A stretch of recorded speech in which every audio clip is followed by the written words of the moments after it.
আছে সবচাইতে বরকতপূর্ণ বিবাহ হলো কোনটা? যে বিবাহের মধ্যে খরচ কম, যে বিবাহে কি অল্প খরচ, যে বিবাহে সেটা কি বেশি বরকতময়। নবীজি বলেন ইন্না আ'যামান নিকাহি বারাকা, সবচাইতে বরকতপূর্ণ বিবাহ হলো, সবচাইতে উত্তম বিবাহ হলো আইসারুহু মাউনা, যে বিবাহের খরচ স্বল্প, যে বিবাহের খরচ কম সেটা কি বরকতময়, সেটা উত্তম বিবাহ। এই খরচের মধ্যে অন্যতম একটা খরচ হলো কোনটা? মোহর। খরচের মধ্যে অন্যতম একটি খরচ কোনটা? মোহর। আমরা আমাদের বিবাহকে কঠিন করে দিয়েছি। কি করে দিয়েছি? কঠিন করে ফেলেছি। কেন? ছেলেকে প্রতিষ্ঠিত হতে হবে, বিভিন্ন ডিগ্রি নিতে হবে, নিজে পায়ে দাঁড়াতে হবে, বাড়ি গাড়ি লাগবে, তারপর তার বিবাহ। এর আগে বিবাহের কোনো নাম নেওয়া যাবে না। অথচ রাসূলের জমানায় এক সাহাবী মহিলা নবীর কাছে এসে বলল, ইয়া রাসূলুল্লাহ আহাবু লাকা, আমি নিজেকে আপনার জন্য হিবা করে দিচ্ছি, আপনার জন্য নিজেকে আমি দান করে দিচ্ছি, আপনি ইচ্ছা করে আমাকে বিবাহ বন্ধনে আবদ্ধ করতে পারেন। একবার দুইবার তিনবার বললেন, নবী চুপ থাকলেন। অন্য এক সাহাবী দাঁড়িয়ে গেলেন, ইয়া রাসূলুল্লাহ, যদি আপনার কোনো প্রয়োজন না হয়, আমার প্রয়োজন আছে, আপনি আমার সাথে তাকে বিবাহ করিয়ে দেন। কি বললেন? যদি আপনার প্রয়োজন না হয়, আমার সাথে তাকে বিবাহ করিয়ে দেন। নবীজি জিজ্ঞেস করলেন, তুমি মোহর দিবা কি? কিছু আছে মোহর দেওয়ার মতো?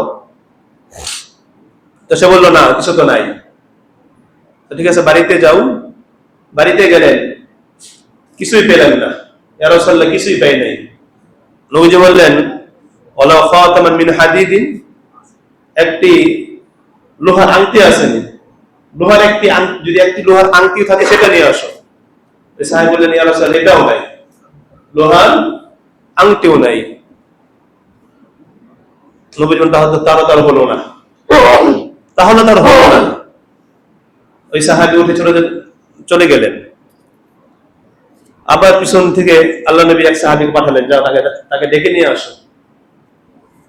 আনার পর জিজ্ঞেস করেন, আমাকা মিনাল কোরআন, তোমার সাথে কোরআনের কিছু অংশ আছে? অর্থাৎ তুমি কি কোরআনের কোন সূরা মুখস্থ পারো? ওই সাহেব উত্তর দিলেন, হ্যাঁ ইয়া রাসূলুল্লাহ, সূরাতু কাযা সূরাতু কাযা, ইয়া রাসূলুল্লাহ, আমি অমুক অমুক সূরা পারি। আমি কি করি? অমুক অমুক সূরা পারি। নবী তার সাথে বিবাহ দিয়ে দিলেন। পঞ্চম আরেকটি বলেছিলাম যে সপ্তাহের মধ্যে সর্বশ্রেষ্ঠ দিন হলো জুমার দিন, সাইয়্যিদুল আইয়াম বলা হয়। যদি সম্ভব হয় শুক্রবার দিন বিবাহ করা। আমাদের এই পর্যন্ত আলোচনা ছিল। আজকে আমি আলোচনা করব আরো কয়েকটি বিষয় নিয়ে। তার মধ্যে আজকে আমি যে আয়াতটি তেলাওয়াত করেছি, সে আয়াত আল্লাহ পাক বলেন এই আয়াতের মধ্যে, এই আয়াতটি ছিল মোহর সম্পর্কিত। কি সম্পর্কিত? বিবাহের মধ্যে মোহর, স্বামীর পক্ষ থেকে স্ত্রীকে মোহর দেওয়া, এটা একটি আবশ্যকীয় বিষয়। আল্লাহ পাক এটা স্বামীর উপর ফরজ করে দিয়েছেন। মোহর স্বামীর উপর ফরজ, এটা দিতেই হবে। মোহর এটা একজন নারীর সম্মান, মর্যাদা, তার অধিকার। সুতরাং যদি কেউ এই মোহর আদায় না করে, তাহলে নবীজি সাল্লাল্লাহু আলাইহি ওয়াসাল্লাম ওই ব্যক্তির ব্যাপারে কঠিন হুঁশিয়ারি দিয়েছেন। তো অসংখ্য জেনে নেই মোহর সম্পর্কে আল্লাহ তার রাসূল কি বলেছেন। আমি যে আয়াতটি তেলাওয়াত করেছি সূরা নিসার ৪র্থ নং আয়াতে আল্লাহ বলেন, وآتوا النساء صدقاتهن نحلة فإن طبن لكم عن شيء منه نفسا فكلوه هنيئا مريئا। আল্লাহ রাব্বুল আলামিন এই আয়াতে বলেন, ওয়াআতুন নিসা, হে পুরুষ সম্প্রদায়, মানে পুরুষদেরকে বলতেছেন, স্বামীদেরকে বলতেছেন, ওয়াআতুন নিসা, তোমরা তোমাদের স্ত্রীদেরকে মোহর দিয়ে দাও। কে দিয়ে দাও? নিহলা, সন্তুষ্ট চিত্তে, খুশি মনে। হে পুরুষ, হে স্বামী, তোমরা কি করো? তোমাদের স্ত্রীদেরকে মোহর দিয়ে দাও খুশি মনে, সন্তুষ্ট চিত্তে। যে মোহর ধার্য করা হয়েছে সেটা খুশি মনে দিয়ে দাও। فَإِنْ طِبْنَ لَكُمْ عَنْ شَيْءٍ مِّنْهُ نَفْسًا, স্ত্রীকে মোহর দেওয়ার পর যদি স্ত্রী খুশি হয়ে সেখান থেকে কিছু অংশ আপনাকে দিয়ে দেয়, স্ত্রীকে মোহর দেওয়ার পর যদি সেই মোহর থেকে স্ত্রী খুশি হয়ে আপনাকে কিছু দিয়ে দেয়, ফাকুলুহু হানিআম মারিআ, তাহলে সেটা স্বাচ্ছন্দ্যে ভোগ করো। তাহলে বোঝা গেল স্ত্রীর হক স্ত্রীকে দিতে হবে। যদি স্ত্রী সেখান থেকে কিছু দিয়ে দেয় স্বামীকে আবার, বা কিছু অংশ মাফ করে দেয়, তাহলে সেটা স্ত্রীর অধিকার, সে করতে পারে, কিন্তু স্ত্রীর অধিকারকে দিতে হবে। তো আল্লাহ পাকের স্পষ্ট এখানে আদেশ, নিষেধ, নির্দেশ, তোমরা কি করো? মোহর দিয়ে দাও। এটা হলো সূরা নিসার ৪র্থ নং আয়াত। সূরা নিসার ২৪ নং আয়াতে আল্লাহ পাক বলেন, ফাআতুহুন্না উজুরাহুন্না ফারিদা ওয়ালা জুনাহা আলাইকুম ফীমা তারাদাইতুম বিহি মিন বা'দিল ফারিদা। আল্লাহ পাক বলেন, ওয়াআতুহুন্না উজুরাহুন্না, উদ্দেশ্য একটাই, হে স্বামীরা, তোমরা স্ত্রীদেরকে তাদের মোহর দিয়ে দাও। ফারিদা, যেটা কি ধার্যকৃত হয়েছে, যে মোহর স্ত্রীর জন্য ধার্য করা হয়েছে সেটা তাদেরকে দিয়ে দাও। ওয়ালা জুনাহা আলাইকুম ফীমা তারাদাইতুম বিহি মিন বা'দিল ফারিদা, স্ত্রীদেরকে স্ত্রীর হক দেওয়ার পর যদি তোমরা পরস্পর সম্মতি কমে সেখান থেকে কিছু কমানো বা বাড়ানো যায়, সেটা তোমাদের বিষয়, এতে কোনো সমস্যা হবে না। তাহলে যে জিনিসটা ধার্য করা হয়েছে সেটা স্ত্রীকে দিয়ে দিতে হবে। দিয়ে দেওয়ার পর ওয়ালা জুনাহা আলাইকুম ফীমা তারাদাইতুম বিহি মিন বা'দিল ফারিদা, স্ত্রীর হক স্ত্রীকে দেওয়ার পর যদি সেখান থেকে উভয়ের সন্তুষ্টি কমে, উভয়ের সন্তুষ্ট চিত্তে কিছু অংশকে কমানো বা বাড়ানো হয়, তাতে কোনো সমস্যা হবে না। তাহলে এই আয়াত দ্বারা বোঝা গেল মোহর আদায় করতে হবে, আবশ্যকীয় বিষয়। ঠিক তদরূপ ভাবে সূরা নিসারে 25 নং আয়াতে আল্লাহ পাক আবারও বলেন, ওয়াআতুহুন্না উজুরাহুন্না বিল মা'রুফ, তোমরা তাদেরকে অর্থাৎ স্ত্রীদেরকে বিল মা'রুফ, ন্যায় সঙ্গতভাবে তাদের মোহর তাদেরকে দিয়ে দাও। তাহলে আমরা পরপর 3টি আয়াতের মাধ্যমে একটি বিষয় স্পষ্ট হতে পারলাম যে মোহর কার অধিকার? স্ত্রীর অধিকার, এটা তার হক, তাকে দিতেই হবে।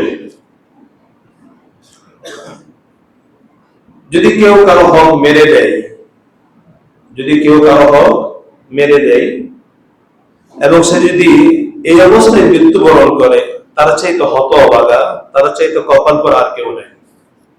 হাদিসে আসছে, আল্লাহ নবী সাহাবাদেরকে জিজ্ঞেস করলেন, ও আমার সাহাবারা, আতাদুরুন মানিল মুফলিস, ও আমার সাহাবারা, তোমরা কি জানো সবচাইতে হতদরিদ্রকে, সবচাইতে হতদরিদ্রকে, হতভাগাকে? তো সাহাবীদের যে স্বভাব ছিল, তারা বলতেন কি, আল্লাহ ওয়া রাসূলুহু আ'লাম, আল্লাহ এবং তার রাসূলই ভালো জানেন। সাহাবী উত্তর দিত কিভাবে? তারা নিজ থেকে উত্তর দিত না, তারা কিছু আপডেট চাইতো, যে দেখি নবী থেকে কিছু নতুন কিছু আসে কিনা। তা কি বললেন? আল্লাহু ওয়া রাসূলুহু আ'লাম, আল্লাহ এবং তার রাসূলই ভালো জানেন। তো লম্বা হাদিস সংক্ষেপ করলাম। আল্লাহ নবী বলেন, সবচেয়ে হতদরিদ্র হলো ওই ব্যক্তি যে দুনিয়াতে তার নামাজের কোনো ঘাটতি ছিল না, রোজার কোনো ঘাটতি ছিল না, হজের কোনো ঘাটতি ছিল না, বিভিন্ন দান খাতের কোনো ঘাটতি ছিল না। এক কথায় সব কাজ করার যতগুলো পথ ছিল সে সবগুলো আদায় করেছে। সে বিশাল সওয়াবের পাহাড় নিয়ে আমার নিকট সে উপস্থিত হয়েছে, কিন্তু তার দোষ একটাই ছিল। কি ছিল? সে মানুষের হক নষ্ট করত, সে মানুষের হক নষ্ট করত। তো যখন আল্লাহ পাক রব্বুল আলামিন কিয়ামতের ময়দানে এই বিশাল সওয়াবের পাহাড়কে সামনে রেখে ওই বান্দার পক্ষে ফয়সালা দিতে যাবে, যে তোমার তো বিশাল সওয়াবের পাহাড়, তুমি জান্নাতে চলে যাও, এই মুহূর্তে কিছু পাওনাদার যাদের হক নষ্ট করেছেন তারা দাঁড়িয়ে যাবে, আল্লাহ তুমি তো তোমার বান্দাকে তুমি তো তোমার বান্দাকে ফয়সালা দিবে, তবে তার ব্যাপারে ফয়সালা দেওয়ার ব্যাপারে আমাদের কিছু আরজিয়া আছে, আমাদের কিছু বলার আছে। তো আল্লাহ বলল ঠিক আছে, বল তোমাদের কি বলা। তো সেই কঠিন মুহূর্তে যখন কোনো টাকা থাকবে না, যেদিন কোনো দিনার থাকবে না, দিরহাম থাকবে না, মুদ্রা থাকবে না, ডলার থাকবে না, কিছুই থাকবে না, সেদিন কি থাকবে? একটাই থাকবে, শুধু নেকি আর নেকি। তো আল্লাহ পাক সেদিন প্রত্যেক পাওনাদারকে যাদের হক নষ্ট করেছে প্রত্যেকে সেখান থেকে ভাগ করে দিয়ে দিবে। তো দেখা যাবে বিশাল সওয়াবের পাহাড় এখন কি হয়ে গেছে? শূন্য হয়ে গেছে, পাওনাদার হয়ে গেছে, পাওনাদার এখন অবশিষ্ট রয়ে গেছে। আল্লাহ পাক বলবেন যে তোমাদের যার যে পরিমাণ হক নষ্ট করেছে সে পরিমাণ গুনাহ তার আমলনামায় রেখে যাও। তো আগে ছিল কি নেকির পাহাড়, এখন হয়ে যাবে গুনাহের পাহাড়। এই গুনাহের বোঝা সে মাথায় নিয়ে জাহান্নামে যাবে। তো স্ত্রীর হক এটাও সেই মানুষের হকের থেকে একটি হক। যদি কেউ এই হককে নষ্ট করে কিয়ামতের ময়দানে সে জানে জিনাকার হয়ে সে হাসরের ময়দানে উপস্থিত হবে একজন জিনাকার হিসেবে। যে হকটা নির্ধারণ করা হয়েছিল তাল বাহানা করে সে দেয় নাই, এমন অবস্থায় মারা গেছে। নবীর বিধান হলো যদি ওই ব্যক্তি বিবাহের সময় সে যদি নিয়ত করে আর দেই 10 লাখ 20 লাখ 30 লাখ দেই, এটা দিতে হবে না, শুধু সংখ্যা বসালাম, শুধু সংখ্যাটা বসালাম, তার মনে কি দেওয়ার কোনো নিয়ত নাই, আর সে মারা গেল, নবীজি বলেন এই ব্যক্তি জিনাকার হিসেবে কিয়ামতের ময়দানে উপস্থিত হবে। শুধু তাই না, নবী আরো বলেছেন শুধু জিনাকার না, সে ধোঁকাবাজ হবে, প্রতারক হবে, সে তার স্ত্রীর সাথে প্রতারণা করেছে, ধোঁকাবাজি করেছে। দলিল কি? আল্লাহু আকবার। মুসান্নাফে আব্দুর রাজ্জাক হাদিসের কিতাব, সেখানে আল্লাহ নবী হাদিসটি এনেছেন। আল্লাহ নবী বলেন মা মিন রাজুলিন ইয়ানকিহু ইমরাআতান, যে ব্যক্তি কোন নারীকে বিবাহ করলো বিসুদাতি মোহরের বিনিময়ে, ওয়ালাইসা ফি নাফসিহি আন ইউআদ্দা ইলাইহা, কিন্তু তার অন্তরে নিয়ত কি যে সে লিখুক, যত পারা লিখুক, এটা দিব না। লিখলে সমস্যা কি? কলম আছে লিখে দিবে, দেব না। নবীজি বলেন ওই ব্যক্তি কানা ইনদাল্লাহি জানিয়া, কিয়ামতের ময়দানে সে কি হবে? জানিয়া হবে, জিনাকারী হিসেবে সাব্যস্ত হবে। খুব সহজ কথা না কঠিন কথা? আল্লাহ অন্য হাদিসে বলেন সহিহ তারগিব কিতাব, সেখানে আল্লাহ নবী বলেন আইয়ুমা রাজুলিন তাযাওয়াজা ইমরাআতান, যে ব্যক্তি কোন নারীকে বিবাহ করলো, যে ব্যক্তি কোন নারীকে বিবাহ করলো, তো বিবাহের একটা পরিমাণ আছে, সর্বনিম্ন আছে বা সর্বনিম্ন একটা পরিমাণ আছে, সর্বোচ্চ কোনো কিনা পরিমাণ নাই।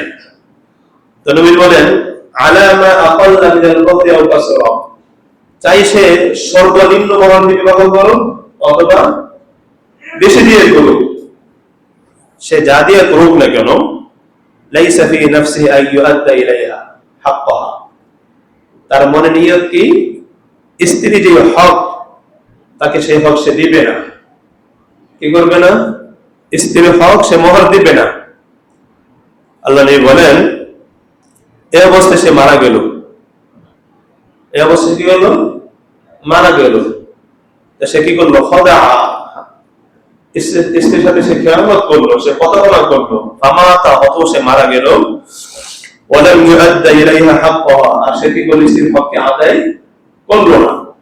নবীজি বলেন লাকিয়াল্লাহু ইয়াওমাল কিয়ামাহ, ওই ব্যক্তি কিয়ামতের ময়দানে আল্লাহর সাথে সাক্ষাৎ করবে হুয়া জানি, কি হিসেবে? জিনাকার হিসেবে। আগে বলছেন কি খদাআহা, সে তার সাথে ধোঁকাবাজি করলো, আবার শেষে কি বললেন? হুয়া জানি, সে কি? জিনাকার হিসেবে কিয়ামতের ময়দানে উপস্থিত হবে। তাহলে আমরা এই কোরআনের আয়াত এবং হাদিস থেকে কি বুঝতে পারলাম? এটা কি শুধু একটি লেখার বিষয়, লিখে দিলাম, পালন করার বিষয় নয় এমন? লেখার বিষয় লিখে দিলাম কিন্তু দিতে হবে বিষয়টা কি এমন? এমন না। যা নির্ধারণ হবে তাই দিতে হবে। বিশ্বনবী সাল্লাল্লাহু আলাইহি ওয়াসাল্লাম তিনি তার জীবনে যতগুলো বিবাহ করেছেন, প্রতিটি বিবাহের সময় তিনি নগদ কোনো বাকি রাখেন নাই, নগদ মহারণা পরিশোধ করে দিয়েছে। আল্লাহ নবী কোন বিবাহের মোহর বাকি রাখেন নাই। এজন্য আল্লাহ পাক নবীর শানে আয়াত নাযিল করেছেন। আল্লাহ পাক বলেন, ইয়া আইয়ুহান নাবিয়্যু ইন্না আহলালনা লাকা আজওয়াজাকা আল্লাতী আতাইতা উজুরাহুন। সূরা আহজাব এর 50 নং আয়াত আল্লাহ পাক বলেন, ইয়া আইয়ুহান নবী, হে নবী, ইন্না আহলালনা লাকা, আমি আপনার জন্য হালাল করে দিয়েছি, বৈধ করে দিয়েছি, আজওয়াজাকা আল্লাতী উজুরাহুন্না, আপনার স্ত্রীদের থেকে যাদের মোহর আপনি আদায় করেছেন। আপনি স্ত্রীদের মোহর আদায় করেছেন, সেই সুবাদে আপনার জন্য আমি কি করে দিলাম? আপনার স্ত্রীদের জন্য বৈধ করে দিলাম, হালাল করে দিলাম। এই আয়াত দ্বারা আমাদের সামনে দুটি বিষয় স্পষ্ট হয়। এক হলো, নবীজি কোনো মোহর বাকি রাখেন নাই, কারণ যেহেতু এটা আমার দায়িত্ব, আমার দায়িত্ব এবং দিতেই হবে, তাহলে আমি যত আগে পারি তত আগে দেওয়া ভালো, যত দ্রুত পারি তত দ্রুত দেওয়াটাই আমার জন্য শ্রেয়, কল্যাণকর। তো নবীজি সেই কাজটাই করতেন। দ্বিতীয়ত উম্মতের জন্য এটা রেখে গেছেন যে তোমরাও কি করো না, মোহর আদায় করার ক্ষেত্রে দেরি করো না, কাল বিলম্ব করো না, দিয়ে দাও।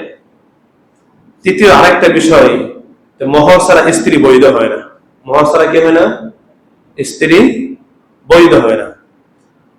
হ্যাঁ, এখন এটা হতে পারে যে আপনি নগদ দিলেন না, নগদ কিছু দিলেন, বাকি কিছু রাখলেন, কিন্তু আপনি দিতেই হবে।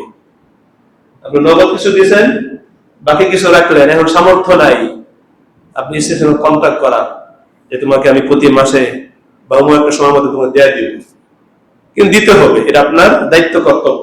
না দিলে আপনি কি জিনাকার হবেন, আপনি ধোঁকাবাজ হবেন। আল্লাহ প্রত্যেককে বোঝার তৌফিক দান করুন।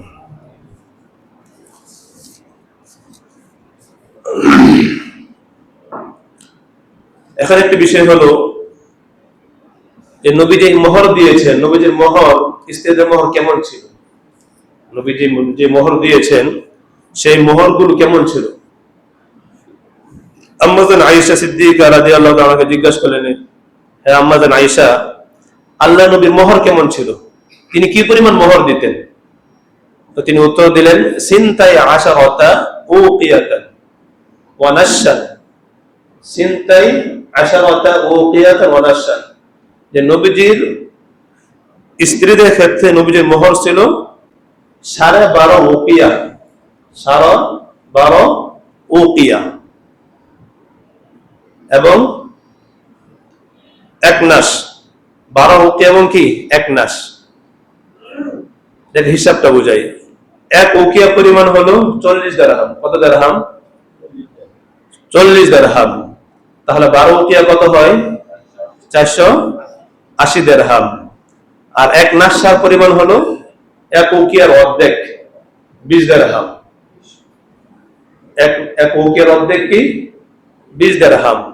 তাহলে 12 উকি এবং কি 1 নাস কত হলো? 500 দিরহাম। তো নবীজির স্ত্রীর ক্ষেত্রে নবীজির মোহর কি ছিল? 500 দিরহাম, অর্থাৎ 12.5 উকিয়া।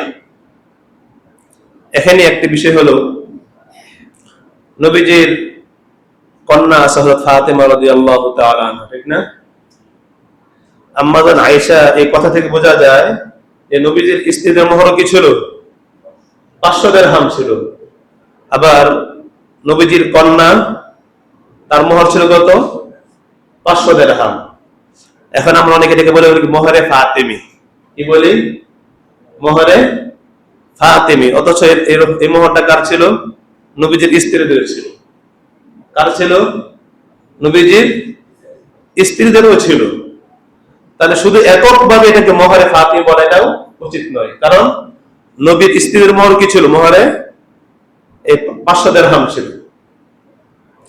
নবীর স্ত্রীদের মধ্যে সবচেয়ে বেশি মোহর ছিল কার? উম্মে হাবিবা রাদিয়াল্লাহু তাআলা, তার মোহর ছিল 4000 দিরহাম। কত দিরহাম? এটা নবী দেন নাই, আমাদের আয়েশার কথা ঠিক আছে, কারণ নবীজি যেগুলো আদায় করছে সেগুলো 500 দিরহামের মধ্যে। কিন্তু উম্মে হাবিবা রাদিয়াল্লাহু তাআলাকে বিবাহ দিয়েছিলেন কে? বাদশা নাজ্জাশী। বাদশা নাজ্জাশী নবীর সাথে বিবাহ দিয়েছিলেন। তো তিনি নিজের পক্ষ থেকেই তার মোহর দিয়েছেন কত? 4000 দিরহাম। তিনি নিজের পক্ষ থেকে মোহর দিয়েছেন 4000 দিরহাম। তো নবী যেটা দিয়েছেন সেটা কি 500 দিরহামের মধ্যেই, কিন্তু নাজ্জাশী যে মোহর নবীর পক্ষ দিয়ে দিয়ে সেটা করছিল 4000 দিরহাম ছিল। এটা ছিল নবীজির মোহর এবং ফাতেমা রাদিয়াল্লাহু আনহার মোহর। সাহাবীদের মোহর কেমন ছিল? হযরত আবু হুরায়রা রাদিয়াল্লাহু আনহু তিনি বলেন যে আমাদের সাহাবীদের মোহর ছিল 10 উকিয়া। কত উকিয়া? 10 উকিয়া, যার পরিমাণ দাঁড়ায় 400 দিরহাম। কত দিরহাম? 400 দিরহাম। নবীর পরবর্তীতে খেলাফতের উমরের জমানায়, ইসলামের দ্বিতীয় খলিফা হযরত ওমর রাদিয়াল্লাহু জমানায় সাহাবীদের একটু ধন সম্পদ বেড়ে যায়, তারা একটু সম্পদশালী হয়। এই জন্য তাদের মধ্যে মোহর নিয়ে একটা বাড়াবাড়ি ছিল, যে কে কার চেয়ে বেশি মোহর দিতে পারে, একটা প্রতিযোগিতা ছিল। তো তিনি চাচ্ছিলেন এটাকে দমন করার জন্য। কিন্তু যেহেতু আল্লাহ পাক বলছেন ওয়াআতুন নিসাআ সাদাকাতিহিন্না নিহলাহ, তোমরা তোমাদের স্ত্রীকে মোহর দাও খুশি মনে। অন্য আয়াতে বলছে কিনতারা, উধার মনে দাও। কি দাও? উধার মনে দাও, প্রচুর হারে দাও।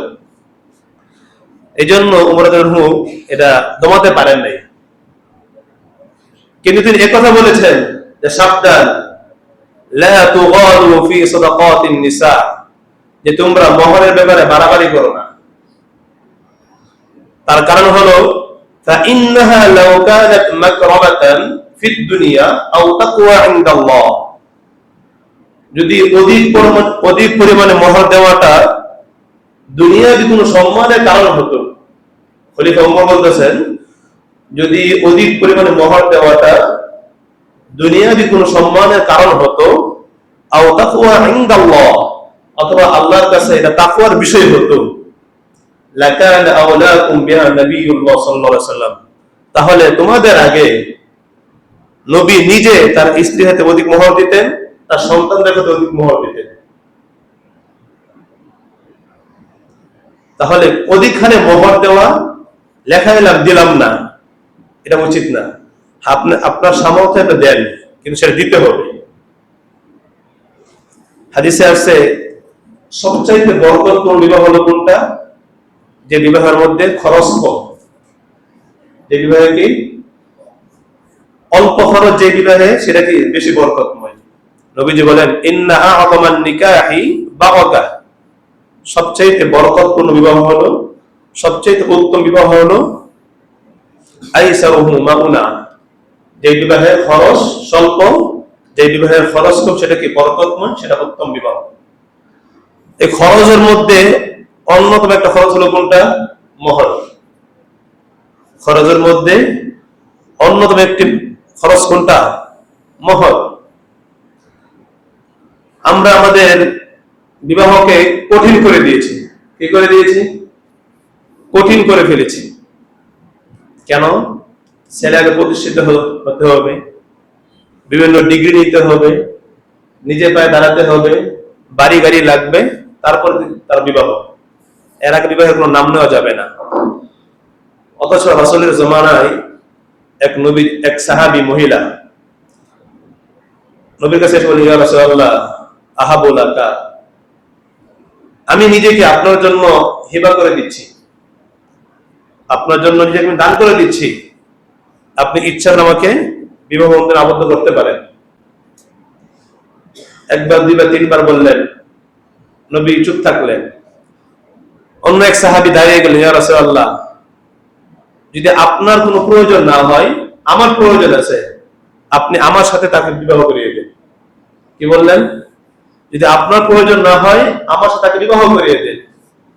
নবীজি জিজ্ঞেস করলেন, তুমি মোহর দিবা কি, কিছু আছে মোহর দেওয়ার মতো? তো সে বললো, না, কিছু তো নাই। তো ঠিক আছে, বাড়িতে যাও। বাড়িতে গেলেন, কিছুই পেলেন না। ইয়া রাসূলুল্লাহ, কিছুই পাই নাই।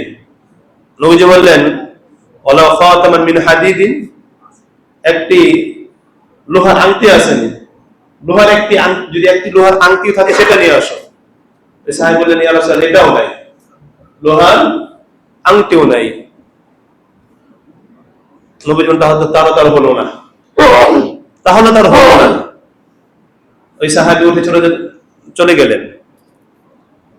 আবার পিছন থেকে আল্লাহ নবী এক সাহাবীকে পাঠালেন, যাও তাকে ডেকে নিয়ে আসো।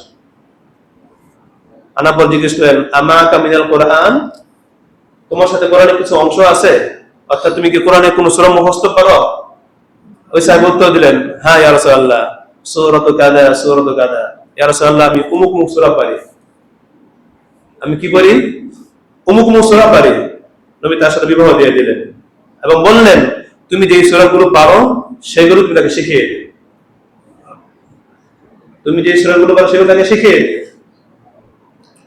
তো কতটা সহজ বিবাহ! এমনকি নবীজির কন্যা ফাতেমা রাদিয়াল্লাহু তাআলা আনহা, তিনি যখন বিবাহ করবেন, হযরত আলী জিজ্ঞাসা করলেন, হে আলী, তুমি যে বিবাহ করবে স্ত্রীকে কি দিবে, আছে কিছু দেওয়ার মতো? তিনি বললেন, না ইয়া রাসূলুল্লাহ, না, কিছু তো নাই। তো তিনি একটা বর্ম ছিল, তো বললেন, তোমার সেই বর্মটা কোথায়? তো সেটা আছে। তো সেটা দিয়ে দাও, সেটা দিয়ে দাও, সেই বর্মটা দিয়ে দাও, এটাই তার মহারানা। তাহলে বোঝা গেল, আমরা বিবাহকে যত কঠিন করব তত বেশি সমাজের মধ্যে চারিত্রিক অবনতি আসবে। বিবাহকে যত কঠিন করব আমাদের মধ্যে চারিত্রিক অবনতি আসবে, চারিত্রিক উন্নতি ঘটবে না। এটা আস্তে আস্তে কি হবে? নত হবে। এই জন্য দেখা যায় বিবাহকে কঠিন করেছি, কিন্তু ওই অবাধ মেলামেশা যেটা, সেটাকে সহজ করে দিয়েছে। কিছুদিন আগেও দেখলাম, না আজকে দেখলাম, কয়েকদিন আগে সম্ভবত রংপুরে আবাসিক হোটেল থেকে একাধিক ছেলে মেয়ে ধরে, পুলিশ সশস্ত্র বাহিনী দ্বারা গ্রেফতার করেছে, আটক করেছে। আবাসিক হোটেল থেকে একাধিক যুবক যুবতী আটক করেছে।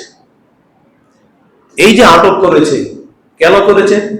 তার একটা মহৎ একটা উদ্দেশ্য, একটা কারণ ছিল, আমরা বিবাহকে কঠিন করে দিয়েছি। যদি আমরা বিবাহ সহজ করতাম তাহলে এই নারীগুলো সেখানে যেত না। কারণ অল্প খরচে সে কি তার চাহিদা সে মেটাতে পারে। একজন ছেলেকে বিবাহ করার জন্য তার লাখ লাখ টাকা প্রয়োজন, ঘর বাড়ি প্রয়োজন, সে কয়েক টাকা নিজের চাহিদা মেটাতে পারতেছে। আমরা বিবাহ করেছি কঠিন, আর যারা অবাধ মেনে সেটাকে করেছে সহজ। এই জন্য কি সমাজের অবক্ষয় হচ্ছে। আল্লাহ প্রত্যেক বোঝার তৌফিক দান করুন। তো স্ত্রীর মহর দিতে হবে, এটা স্বামীর উপর ফরজ বিধান, এটা একটা বিষয়। আরেকটি বিষয় হলো, শহরের সর্বনিম্ন পরিমাণ কত, এ ব্যাপারে ইমামদের মধ্যে ইখতিলাফ আছে সর্বনিম্ন বিষয় নিয়ে। তন্মধ্যে আমাদের যে মাযহাব, হানাফি মাযহাবের মত হলো সর্বনিম্ন মোহর আকল্লা দিরহাম হলো 10 দিরহাম। কত দিরহাম? 10 দিরহাম। আকল্লে মোহর হলো 10 দিরহাম। নবীজি বলেন, লা মুহরা ইল্লা আকল্লা 10 দারাহিম, যে 10 দিরহাম নিচে কোনো কি বিবাহ হবে না। এই হাদিসকে সামনে রেখে হানাফি মাযহাবের মতামত হলো যে সর্বনিম্ন মোহর কত? 10 দিরহাম। এই 10 দিরহামের নিচে বিবাহ করলে বিবাহ অর্থাৎ তার মোহর আদায় হবে না। আরেকটা জিনিস আমরা জেনে রাখি, অনেক সময় দেখা যায় যে বিবাহের মধ্যে মোহর ধার্য করা হয় না। মোহর ধার্য না করলে বিবাহ হয়ে যাবে। মোহর ধার্য না করলে কি হয়ে যাবে? বিবাহ হয়ে যাবে, কিন্তু এটা অটোমেটিক মোহরে মিছিল সাব্যস্ত হয়ে যাবে। অটোমেটিক কি হয়ে যাবে? বিবাহের সময় মোহর ধার্য করা নাই, কিন্তু অটোমেটিক কি হয়ে যাবে? মোহরের মিছিল। অর্থাৎ মোহরের মিছিল বলা হয় ওই নারীর সমবয়সী যারা আছে তাদের যে চাচাতো ফুফাতো ভাই বোন আছে, তাদের যে মোহর তার অর্ধেক কি হয়ে যাবে? তাদের মোহরের মধ্যে তার মোহরটাকে সাব্যস্ত হয়ে যাবে, মোহরের মিছিল। অর্থাৎ তার চাচাতো ফুফাতো বোন বা তার অন্যান্য যে বোন আছে তাদের যে মোহর ছিল তাদেরকে এরকম সাব্যস্ত হয়ে যাবে। এটা কি বলা হয়? মোহরের মিছিল বলা হয়। তো মোহর দিতেই হবে। আল্লাহ প্রত্যেক বোঝা তৌফিক দান করুন। বিবাহের মধ্যে অন্যতম আরেকটি বিষয় হলো শাহাদা, সাক্ষী। এই সাক্ষীর ক্ষেত্রে আমাদের কিছু বিভ্রান্তি আছে। সাক্ষীর ক্ষেত্রে আমাদের কিছু বিভ্রান্তি আছে। এক নম্বর হলো বিভ্রান্তি হলো যে আমরা মনে করি ছেলের পক্ষ থেকে একজন, মেয়ের পক্ষ থেকে একজন হতে হবে। বিষয়টা এমন না। সাক্ষী দুইজন লাগবে। সাক্ষী কয়জন? দুইজন ন্যায়পরায়ণ সত্যবাদী পুরুষ লাগবে। যদি দুইজন না পাওয়া যায় তাহলে আল্লাহ পাক বলেন ফাইল্লাম ইয়াকুনা রাজুলাইন ফারাজুলু ওয়া ইমরাআতান। যদি দুইজন পুরুষ না পাওয়া যায় তাহলে একজন পুরুষ এবং আরেকজন পুরুষ অনুপস্থিত পাওয়া যাচ্ছে না, তার বিনিময়ে কি? দুইজন নারী, তার পরিবর্তে দুইজন নারী। তাহলে সাক্ষীর জন্য দুইজন পুরুষ লাগবে। যদি একজন পুরুষ হয় আরেকজন পুরুষ না থাকে তাহলে তার পরিবর্তে দুইজন নারী হবে। তো সাক্ষী দুইজন লাগবেই। তো এই সাক্ষীটা ছেলের পক্ষ থেকে একজন, মেয়ের পক্ষ থেকে বিষয়টা এমন না, বরং উপস্থিত যারা আছে তাদের মধ্যে যারা মুত্তাকি পরহেজগার নেই বিচারক তাদেরকে বানিয়ে দিলে কি সাক্ষী হয়ে যাবে। অথবা আমরা এখন অনেকজন আছি, সেখানে দুইজন সিলেক্ট করার প্রয়োজন নাই, কারণ যখন সে ইজাব কবুল করবে তখন তুমি সবাই শুনতেছে, ঠিক না? বাস এটাই সাক্ষী হয়ে গেল। এই সাক্ষীর বিষয়টা গেল। আরেকটি বিষয় হলো ইজাব কবুল, বিবাহের যেটা রুকুন, যেগুলো না করলে বিবাহ হবে না। ইজাব মানে হলো প্রস্তাব দেওয়া, আর কবুল মানে গ্রহণ করা। তো ইজাব কে করবে, কবুল কে করবে?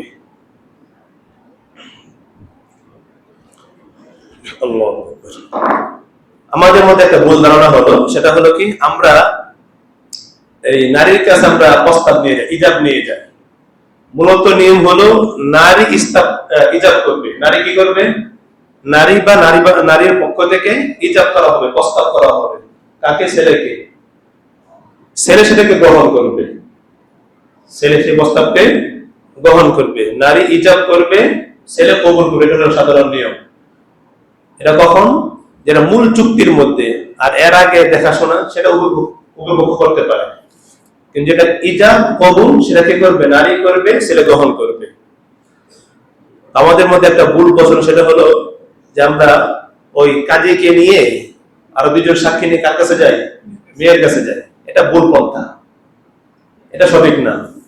সঠিক হলো মেয়ের যে মাহরাম আছে, মেয়ের বাবা হোক, ভাই হোক, বা আপন চাচা হোক, দাদা হোক, ওনারা মেয়ের পক্ষ থেকে অনুমতি নিয়ে আসবে বিবাহের। তারা এসে ছেলের কাছে প্রস্তাব দিবেন, বা ছেলের যিনি উকিল তার কাছে প্রস্তাব দিবেন যে এত টাকার দেড়মোহর ধার্য করে তোমার কাছে প্রস্তাব দিলাম, তুমি কবুল করছো কিনা।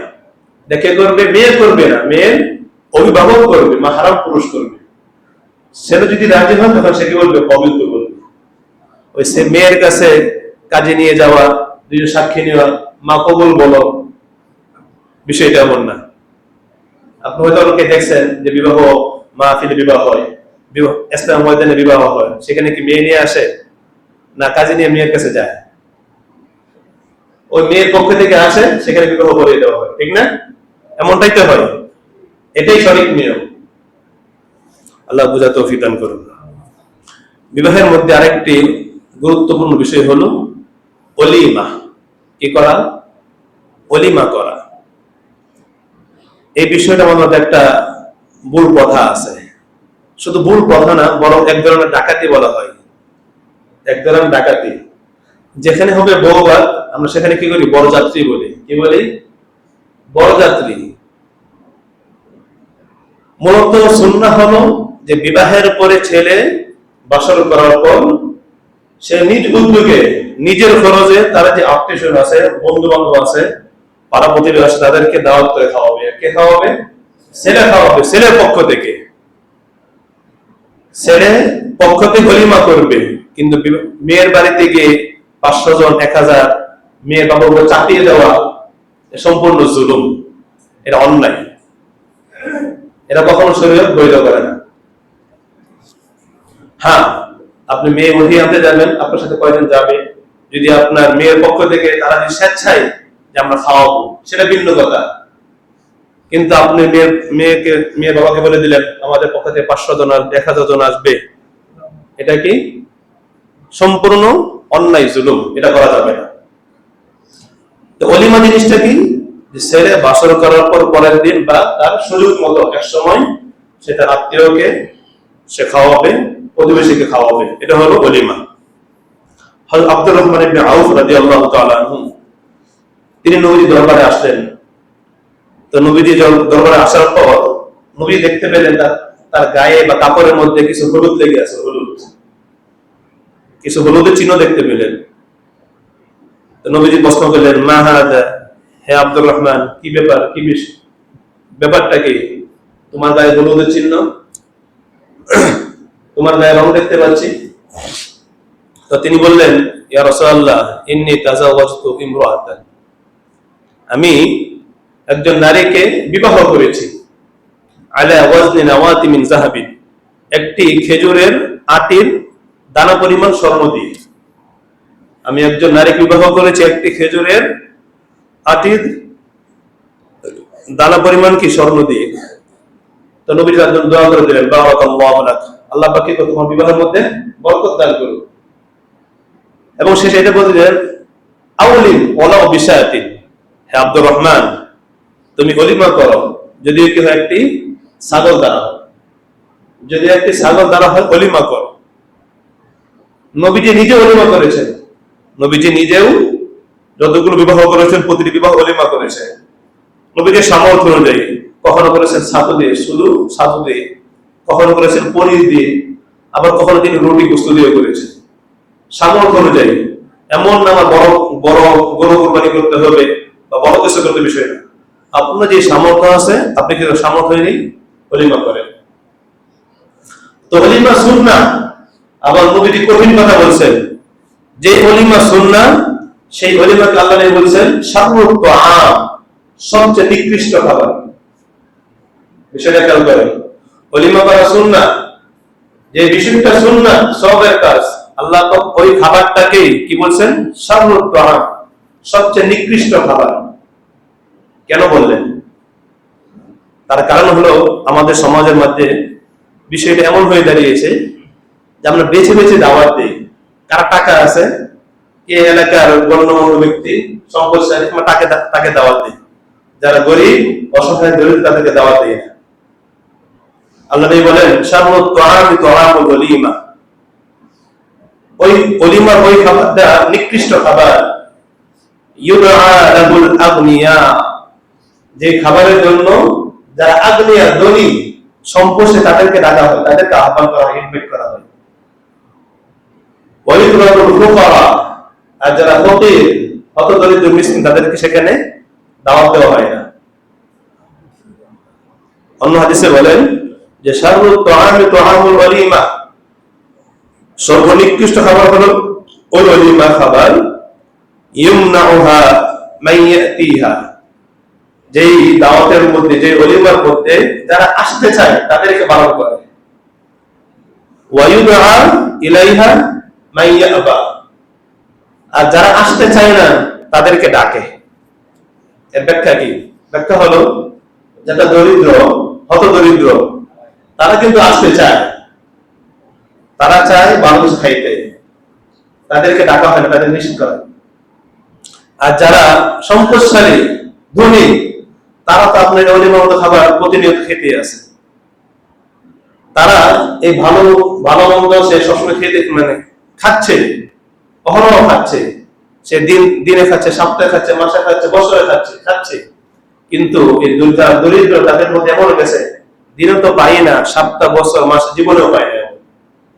তো যদি ওদেরকে দাওয়াত দেওয়া হয়, ওরা খাবারটা খেয়ে আপনার দোয়া করতে হবে না, ওদের মন থেকে যে একটা দোয়া আসবে সেটা আপনার জন্য বরকত করবে, সেটা আপনার সফল যথেষ্ট। এই জন্য ওলিমা করবো, আমাদের খেয়াল রাখতে হবে আমরা দাওয়াত দেই, সকলকে দাওয়াত দেই, তার মধ্যে একটা অংশ যারা দরিদ্র, যারা মিসকিন, তাদের অংশ রাখি। আমি যদি 500 জনের দাওয়াত আয়োজন করি, যদি সেখান থেকে 100 জন আমি গরিব মিসকিন থাকি, সমস্যা আছে? যে আল্লাহ আমাকে 400 জন খাওয়ার তৌফিক দিয়েছে, আল্লাহ পাকে সেখানে 100 জন খাওয়ার তৌফিক দিবে না? আমি যদি 1000 আয়োজন করি, যদি 800 জন যদি আমি কি করি, অন্য দাওয়াত দিই, 200 জন গরিব দাওয়াত দিলাম, হবে না? জি। আর আরেকটা কথা হলো, আমরা দাওয়াত দিই, দাওয়াত দেওয়ার যে বিষয়টা কি, আমি আপনাকে বাসায় দাওয়াত দিলাম, ইচ্ছা মতো খাওয়াইলাম, খাওয়ানো বললাম কি ভাই আপনার দাওয়াত অনেক খরচ হয়েছে, কিছু দেওয়া যায়, সুদে আসে কি আপনি সবকিছু সুদে আসলে পূরণ করে দেন, এটা কি দাওয়াত হলো? আমাদের যে দাওয়াত গুলো হয় খাওয়ায়, কিন্তু গেটের সামনে কষ্ট নিয়ে বসে থাকে, গেটের সামনে অস্ত্র, খাতা কলম, খাইছেন এখন দেয়া যান, খাইছেন দেয়া যান, এটা কোনো দাওয়াত হলো না। তাহলে হোটেল, মানে হোটেলে আসছে ভালো, কারণ আপনি হোটেলে যাবেন, সেটা মন ছেড়ে খাবেন, না মন ছেড়ে খাবেন না, কিন্তু এখন তো আপনাকে আপনি ফেসে গেছেন, দিতে হবে আপনাকে, না দিলে আপনি চোখ লজ্জা, বিভিন্ন লজ্জায় সামাজিকতা আছে। আবার দাওয়াত দিলেও না যেয়ে পারবেন না। আবার হাদিসে আছে, যদি আপনাকে কেউ কলিমার দাওয়াত দেয়, আর সে যদি সেই দাওয়াতকে ওয়ালাম ইউজিবিদ দাওয়া, সে যদি সেই দাওয়াতকে গ্রহণ না করে, আল্লাহ কি বলছেন, আল্লাহ নবী কি বলছেন, ফাকাদ আসাল্লাহু রাসূলা, সেজন্য আল্লাহ এবং তার রাসূলের নাফরমানি করল। কলিমা যদি দাওয়াত গ্রহণ না করে, সে যদি দাওয়াতে না যায়, রাসূল কি বললেন, ফাকাদ আসাল্লাহু রাসূলা, সে আল্লাহ এবং তার রাসূলের সাথে কি নাফরমানি করল। অনেক সওয়াবের কাজ, কিন্তু আমরা চেষ্টা করবো এই দাওয়াতটাকে সুন্নাত হওয়ার জন্য। আল্লাহ প্রত্যেক বোঝা তৌফিক দান করুন। যারা সুন্নত পড়ি না, সুন্নত পড়ি।